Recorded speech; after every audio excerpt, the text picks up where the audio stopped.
Hola hermanos, el día de hoy, 2 de septiembre del 2022, pues es primer viernes del mes de septiembre, sí, es viernes de la 22ª semana del tiempo ordinario, ¿no? Fíjense, hoy, como siendo primer viernes, yo ya les digo, miren, la devoción al Sagrado Corazón de Jesús no es negociable.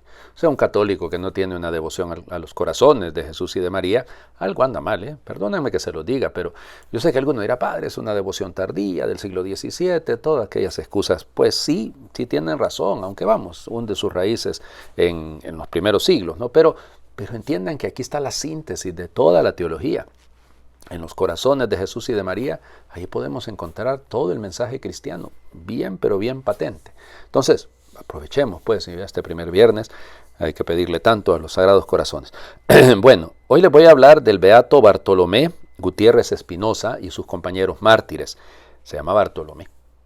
Nació el 24 de agosto, el día de San Bartolomé, de 1580 en la Ciudad de México. Él era hijo de una familia bien acomodada, digámoslo. Desde pequeño quiso ser sacerdote, quiso ser misionero y pues entra con los ermitaños de San Agustín en Yuriria Pundaro, así se llama, creo el lugar. Perdonen que yo no, es fácil decir Puebla, Acapulco, me explico, pero ahí me cuesta un poquito llegar a tanto, ¿no? Y resulta que ahí estudió artes, sería la filosofía, digamos la teología, se ordena sacerdote y luego va a pasar a Manila en 1606, sí, tenía 26 años. En 1606 pasa a Manila, allá hay una discusión poco delicada, ¿no? Algunos biógrafos dicen que ahí estuvo de maestro de novicios, pero algunos rigurosamente dicen que no hay nada en los datos de la congregación que diga que efectivamente estuvo de maestro de novicios. Lo que sí se sabe es que le encargaron, le destinaron a ser predicador de los españoles, es la manera como se dice, ¿no? O sea, no predicador entre los indígenas, sino entre los nativos, sino entre los españoles. Luego ya en 1612 finalmente se le cumple el sueño, porque fíjense, cuando él había estado en el seminario, él decía que iba a ir a Manila, que iba a ir a las Filipinas y luego a Japón y ahí iba a morir.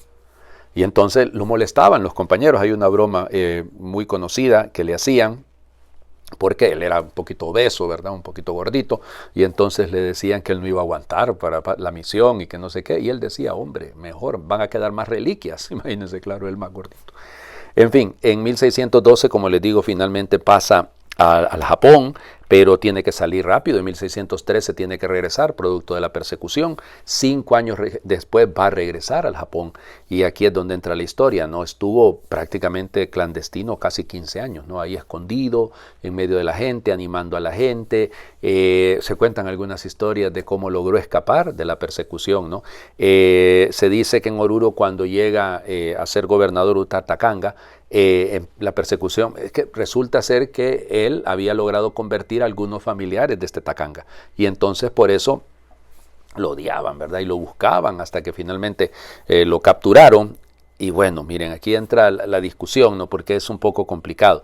Lo capturaron en 1630, ¿ok? Pero lo humillaron, lo llevaron a Nagasaki. O sea, realmente fue una situación horrenda, ¿no? Yo por eso les digo, Hiroshima, Nagasaki, en el corazón, ¿no?, de los católicos no huele únicamente a las bombas. Claro que las bombas de 1945, no, estamos aquí, los lugares donde había más católicos, eran las comunidades católicas del Japón. Pero bueno, entonces resulta ser que lo anduvieron humillando, lo llevaron a un lugar, ahí es donde les digo, que lo metían en aguas termales, digamos, pero hirviendo, y lo metían 2 veces al día, él junto con algunos otros compañeros. Fue realmente una situación terrible, prácticamente los desollaron, imagínense ustedes. Al final terminan arrojándolos a una hoguera, un 2 de septiembre de 1632. Por eso les digo que aquí la discusión, ¿no? Porque es que hay algunos que dicen que fue hecho prisionero en 1629, en septiembre de 1629, otros dicen que en 1630. El asunto es que 29 o 30 igual fue un largo periodo, imagínense ustedes, hasta septiembre de 1632, que lo fueron humillando y lo fueron maltratando, ¿no? A él y a sus compañeros. Fueron 5 los que fueron mártires con él, ¿verdad? Son 2 agustinos, un jesuita y 2 franciscanos, 2 frailes menores. Fueron beatificados por el Papa Pío IX, el Beato Pío IX, en 1867. Bueno, Ayer hablamos de mártires, hoy hablamos de mártires, veremos mañana. No, mañana no se puede, pues, es fiesta obligatoria, ¿no? Pero bueno, memoria obligatoria. Vamos. Primera carta a los Corintios, capítulo 4, versículos del 1 al 5. Hermanos, procuren que todos nos consideren como servidores de Cristo y administradores de los misterios de Dios. Ahora bien, lo que se busca en un administrador es que sea fiel. Por eso, lo que menos me preocupa es que me juzguen ustedes o un tribunal humano, pues ni siquiera yo me juzgo a mí mismo. Es cierto que mi conciencia no me reprocha nada, pero no por eso he sido declarado inocente. El Señor es quien habrá de juzgarme. Por lo tanto, no juzguen antes de tiempo, esperen a que venga el Señor. Entonces Él sacará a la luz lo que está oculto en las tinieblas, pondrá al descubierto las intenciones del corazón y dará a cada uno la alabanza que merezca. Palabra de Dios. Te alabamos, Señor. Durísimo, durísimo esto, ¿eh? Muy, muy duro. O sea, si lo ven, hay aquí un lenguaje, si lo quieren, bastante fuerte. ¿Por qué? Porque Pablo ha sido acusado. No sabemos exactamente de qué.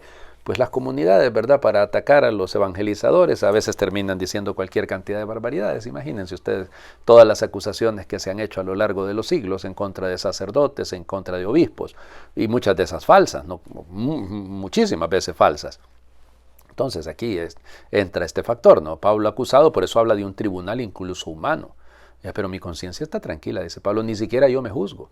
Esperen a que venga Cristo, ahí va a salir la verdadera alabanza que le corresponde a cada uno. Y eso es el tema de que tenemos que revisar todos también, ¿no? O sea, a veces hacemos juicios bastante duros, temerarios, digamos, injustos sobre las personas. Y hombre, tengamos la caridad de no desbocarnos, ¿verdad? No perder el norte, sino ser lo suficientemente capaces de dejar que sea la fuerza del Evangelio la que nos ayude primero a perdonar, a vernos a nosotros mismos antes de señalar a otros. Y no estorbemos por envidia, hombre. ¿Cuántas veces nuestra crítica, nuestra sospecha, ¿verdad? Como decía mi abuelo, con un pujido, decía mi abuelo, le quitamos la fama a la gente, ¿verdad? Y destruimos personas. Ay, qué bueno el padre fulano. Ya estuvo. No diga nada, ya arruinó al pobre padrecito, a la hermana fulana, al catequista tal, al lector. Sí, entonces hacemos mucho daño. Eso no construye la iglesia. Vamos, el Evangelio. Lucas, capítulo 5, versículos del 33 al 39. En aquel tiempo los fariseos y los escribas le preguntaron a Jesús, ¿por qué los discípulos de Juan ayunan con frecuencia y hacen oración igual que los discípulos de los fariseos? Y los tuyos, en cambio, comen y beben. Jesús les contestó, ¿acaso pueden ustedes obligar a los invitados a una boda que ayunen mientras el esposo está con ellos? Vendrá un día en que les quiten al esposo y entonces sí ayunarán. Les dijo también una parábola. Nadie rompe un vestido nuevo para remendar uno viejo, porque echa a perder el nuevo y el vestido viejo no le queda el remiendo del nuevo. Nadie echa vino nuevo en odres viejos, porque el vino nuevo revienta los odres y entonces el vino se tira y los odres se echan a perder. El vino nuevo hay que echarlo en odres nuevos, y así se conservan el vino y los odres. Y nadie, acabando de beber un vino añejo, acepta uno nuevo, pues dice, el añejo es mejor. Palabra del Señor. Gloria a ti, Señor Jesús. Bueno, la novedad de la evangelización de Cristo, de la presencia de Cristo, empieza a notarse y empieza el conflicto, ¿no? Es que los tradis, los que siempre viven en las tradiciones, lo que siempre se ha hecho, lo que sí es que antes, lo de antes era mejor. Y esa visión de considerar que lo de antes era mejor es negar un futuro es decir, esa visión del futuro como algo catastrófico, como algo que va a ser peor, como algo que va a ser un desastre, no es cristiana. Porque la meta es la vida eterna. Entonces es una línea, claro, el presente, pero aspirando, subiendo, ascendiendo hacia la perfección del amor. Claro, ustedes dirán, padre, pero es que así como estamos, padre, discúlpeme, el mundo está a patas arriba. Sí, pero no significa que sea un mundo sin esperanza. Y nosotros cristianos estamos llamados a vivir en la esperanza.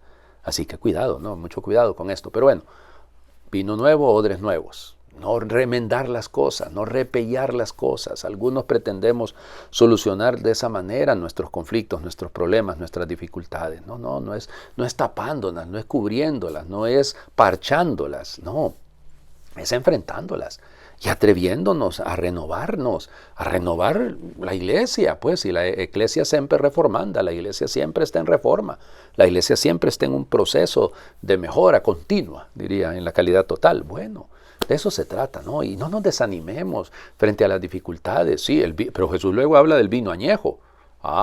Pero el vino añejo es un vino conservado, es un vino cuidado, no es un vino dejado así a la buena de Dios, ¿no? Entonces, claro, dejemos que añeje el vino de nuestra esperanza. Dejemos que madure, que crezca, que adquiera cuerpo, se diría en el lenguaje de la vinicultura. ¿Ya? Pues no estoy hablando del cultivo únicamente, de la cultura alrededor del vino. Bueno, hagamos oración. ¿Quién no disfruta alguna vez el viaje por la memoria? ¿Quién no tiene rincones del pasado a los que volver? ¿Quién no conserva en su silencio palabras que al pronunciarse fueron música? No es malo llevar tesoros en el equipaje, pero no los convirtamos en paraíso perdido. La fe, un día semilla, ha de dar aún fruto, sin convertirse en fósil o pieza de museo. Ya no pintamos bisontes en el techo de cuevas. El Evangelio no es el eco de un tiempo perdido, sino la voz que aquí y ahora se nos vuelve profecía. No estamos apurando los vinos de ayer en el banquete de un mundo ya extinguido o decadente. Sigamos brindando convencidos y anhelantes en la mesa siempre nueva, donde el mundo cobra sentido. Amén. El Señor esté con ustedes. Y le bendiga a Dios por intercesión de San Bartolomé, Gutiérrez, Espinosa y compañeros Martínez, el que es Padre, Hijo y Espíritu Santo, y su bendición descienda, les acompañe siempre. Feliz viernes, Sagrado Corazón de Jesús, en ti confío y espero.